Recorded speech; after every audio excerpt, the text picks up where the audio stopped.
You don't need people's opinions on a fact. You might as well have a poll asking which number is bigger, 15 or 5. Or do owls exist? Or are there hats? Or...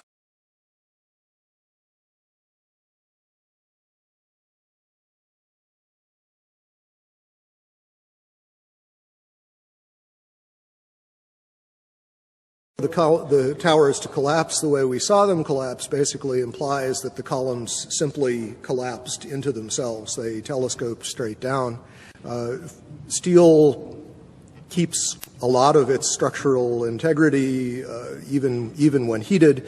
Until you begin to approach the melting point, you don't really see a catastrophic loss of strength, and this is what we're talking about. We're talking about basically vertical box columns collapsing into themselves, which implies a complete loss of mechanical strength. The top section pushing on the bottom section, it's going to meet equal forces as it goes. Both sections are going to be demolished at the same rate. So by the time you've crushed up 15 stories below it, the top 15 stories are also going to be crushed.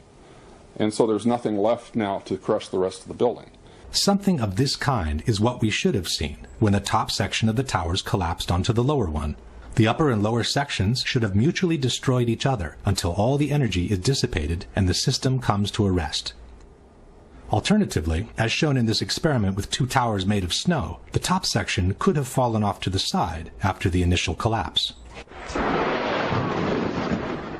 What could not have happened is this. A little tiny chunk of the building can't possibly fall and crush the entire structure below it. This is such a simple, fundamental concept that architects and engineers were astonished in seeing it totally ignored by NIST. This is high school physics. And our whole society is being led to believe that these fundamental laws of physics, hard science, don't apply anymore. But even if we assume that the top section of the tower had enough potential energy to destroy the rest of the structure below, it could not have done so at the speed it did, which was near freefall speed. Assuming that the top section on the left contains enough potential energy to destroy the rest of the tower, and assuming we dropped both upper sections at the same time, which one would hit the ground first? It would be the second, of course. As it finds no obstacles in its path, the section on the right would quickly accelerate to free fall speed and maintain it all the way to the ground. The section on the left instead needs to use some of its energy to destroy the structure below, so it could never achieve free fall speed. In the case of the Twin Towers, however, both upper sections fell with an acceleration close to free fall speed, as if their path had been practically free from obstacles.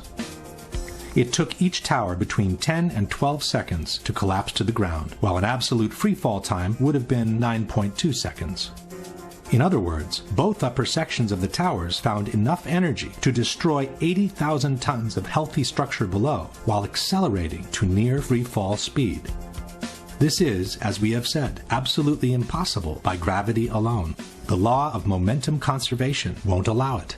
A building cannot do free fall with a huge steel structural system in place to support it. The Twin Towers could not have come straight down through the resistance of 80,000 tons of structural steel at the speed of practically free fall. That just would not happen. If in fact it actually hit and made an impact, it was effectively crushing anything, pushing hard on this core structure below it, the core structure is going to push back equally hard.